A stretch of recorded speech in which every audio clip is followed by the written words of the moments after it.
I want to move overseas now because there's been a big week, of course, with the Republican candidates' presidential debate. How are they looking, and do you think it's still Donald Trump's race to lose here? Yes, I do, Danica. I think Ron DeSantis and Nikki Haley have established themselves as the two alternatives to Trump. Haley has been doing better than DeSantis, but she mainly appeals to the people in the party who don't like Trump. So if Trump had to stand aside because of his criminal prosecutions or some such, it's not clear whether it'd be DeSantis or Haley who inherited the mantle. It's very hard to see either of them defeating Trump in a normal primary.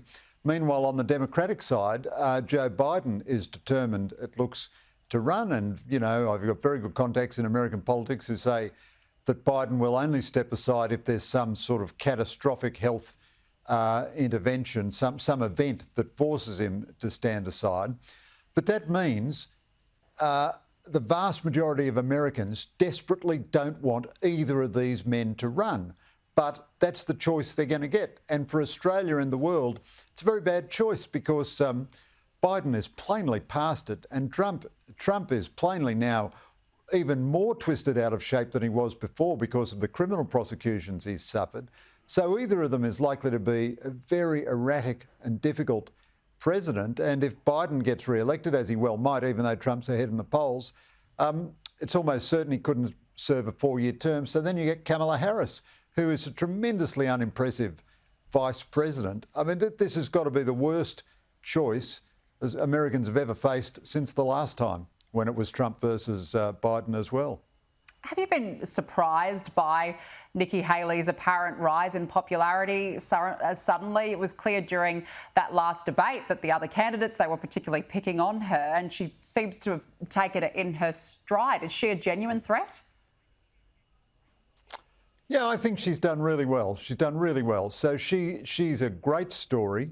Punjabi immigrant Sikh parents.